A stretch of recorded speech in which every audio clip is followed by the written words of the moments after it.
How to be gaslighting proof. My name's Jared Mello, the wizard of radical self-respect and the shepherd of black sheep. In today's video, I'm going to help you become gaslighting proof, and you won't be able to be gaslit again. I'm going to give you the tools so that no one can get to you like this again. And if they do, you'll have the tools to quickly overcome it. But a warning, this is a stage 2 of healing concept. Stage 2 is when we take a look at our side of the street. If you're just getting out of a toxic relationship, or maybe you're still in one, this might not be the best video for you. But for everyone else, I think this video will be really helpful. The first thing we gotta do is take a look at the things that we have been gaslit about.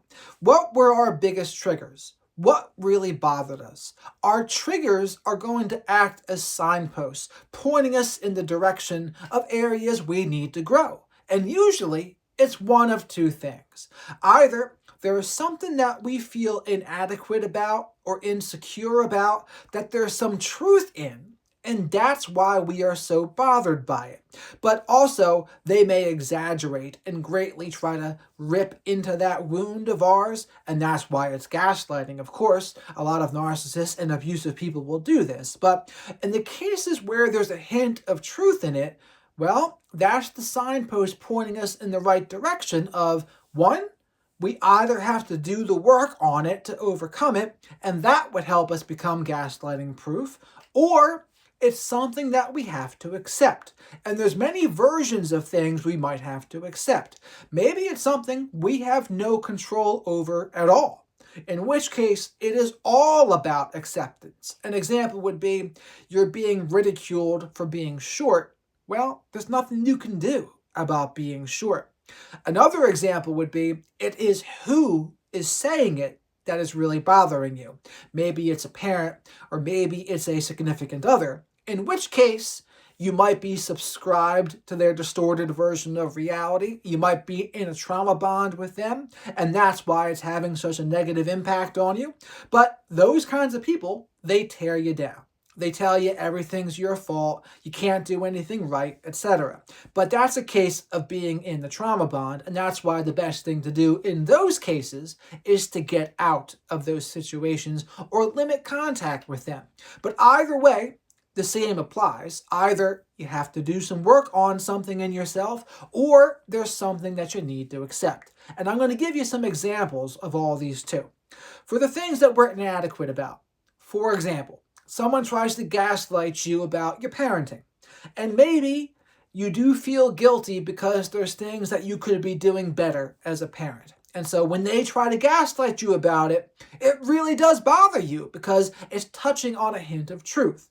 Now, they're still being abusive and ridiculous about it, but we don't have any power over what they say, but we can try to work on our reactions to things. And if there's something that they're calling us out about or gaslighting us about that's true, that's our cue to try to work on those areas. What would we need to do to be the kind of parent we really respect ourselves? Then it's up to us to do those things. And you can think of other examples like that as well. Whatever it is, if there's something that we can do some work on, well, it's up to us to do the work on those things. But the other side of it is, like I said, acceptance. An example of this would be, we're going to use Michael Jordan. Someone tries to tell Michael Jordan, you're a terrible basketball player. Well, Michael Jordan knows he's an awesome basketball player. So when someone says that to him, it's probably not going to bother him. Now, it might bother him if someone he really cares about says that, he really values their opinion and it bothers him, in which case he just has to accept, I can't control how other people see me. I can't control what makes them happy, etc. I just have to own it for myself. I have to own my belief in myself. That's the way to become gaslighting proof. But to use Michael Jordan as another example, he has been triggered by people before, but that have criticized him for something else. He's an owner of the Washington Wizards basketball team. Charles Barkley has criticized him for being a bad owner. And that really made Michael Jordan angry. Why did it make him angry? Because he knows there's a hint of truth in that. But I'm using that example to show when there's hints of truth in things, those are the things that probably bother us the most. But it's either going to be something we have to work on or something that we need to accept. And the parts that we need to accept is either we have to accept we can't change other people, or there's some sort of God-given limitation or universe-given limitation or whatever that we can't do anything about. If someone's going to try to gaslight us about being short, there's nothing you can do about that. But when we own our insecurities and our flaws, we own everything about ourselves, it is much less likely they're going to be able to be used against us. This is how we become gaslighting proof. Some more tools, though, to help you become gaslighting proof. Think about the Michael Jordan example. When someone tells him, you're a terrible basketball player, and he knows it's not true, so he's probably not going to be bothered by that. So the next time someone tries to really get under your skin and gaslight you about something that you know is not true, think about how Michael Jordan would act in that case.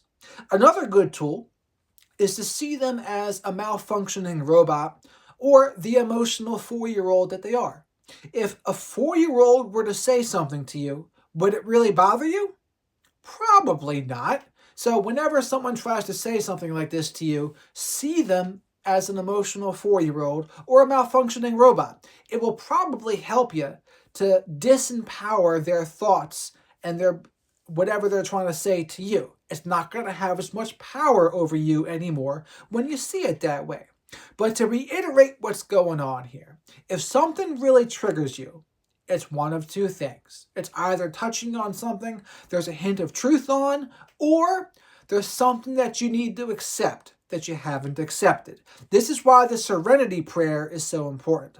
It's accept the things that you cannot change, have the courage to change the things you can, and the wisdom to know the difference. So much of life comes down to that prayer.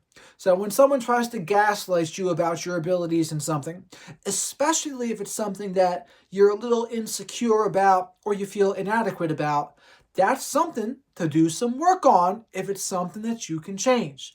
Do the footwork in those areas so that you're doing the best you can. And then, if they still try to gaslight you, then you fall back to the accepting method of, hey, I'm doing what I can. I might not be where I want to be, but I have to accept I can't control this other person. I can try to control my reaction to things. I can try to control how I respond to things, that's for sure. But again, that's why this is a stage 2 of healing concept. We're working on what we can try to do better ourselves. And again, this doesn't make anything the gaslighters are saying right. It doesn't make anything they're saying like okay to say. It's just working on the thing that we can work on, our reactions and our responses. And the things that we have a hint of truth in them that people say to us, well, that's our cue to work on those things. And maybe it's bothering us because of who said it. Again, that part comes down to acceptance. Or if it's outright ridiculous, like someone's telling someone who is 6'10", you're short, well, you're not short. So at this point, it's accept who you are. Accept that what they're saying to you isn't true. Accept that when someone tells Michael Jordan he was a terrible basketball player, it's just outright ridiculous. But it comes down to owning our flaws and insecurities, working on the parts of them that we can work on, and accepting the ones that we can't. When we truly do those things, and then depending on who says it, it's going to be the most difficult with people that we value their opinion. But that still comes down to acceptance at the end of the day. So it's either work on what you need to work on or accept. It's one or the other. And when it comes to acceptance, see them as a malfunctioning robot. See them as an emotional 4-year-old. These are the ways to help you with that acceptance. Now, is this a foolproof method? It is something I strive for personally in my life. And if we get a negative jolt about something, yeah, it's going to be the hardest to do this in real time, absolutely. But hopefully, we have developed some self-awareness so we can at least reflect back. This is one of the good things about maybe journaling. when you journal about the things that have happened throughout the day, you'll write about the things that have given you the biggest emotional jolts. And then you'll see it. Okay, what could I have done better in that situation? Why did this bother me, whatever they said? That's the benefit of journaling, in my opinion. But we're not going to do this perfectly, more than likely. It is something to strive for. And there might be new things that bother us in the future. That's something that I notice in comment sections, for example. Like, if I know what somebody is, I know what to expect. I'm prepared. But even so, you can still get blindsided by new people that you didn't know they were antagonistic or narcissistic, but they come out of nowhere. And if you weren't prepared, you might get sucked into some tomfoolery. But then, the rules still apply. If they said something that really bothered you, well, why did it bother you? You have to ask that question of yourself. Was there some truth in what they said, and that's why it's really bothering me? Or is it because of who it was? Or is there something that I just need to accept? It is really that simple. It's going to be one of those three things. Either it's something you got to work on, or it's something that you got to accept that you have no power over, or it's something that you accept because of who said it. Either way, acceptance or change it. The things that you can't change, like being short, you have to just own it. Because what other choice do you have? Fight it. And the same with the other things you can't change. You can't change your face. You can't change other things about yourself. It is what it is. Acceptance. Remember the serenity prayer. Accept the things you cannot change. Have the courage to change the things you can. And the wisdom to know the difference. But that's my video for today. Let me know what you thought about that. If you think that's going to be helpful for you, let me know. Subscribe to the channel if you haven't already. Like the video if you liked it. Share this video with someone else that you think might benefit. And again, comment below what you thought. So with that, thank you very much for watching and have a great rest of your day.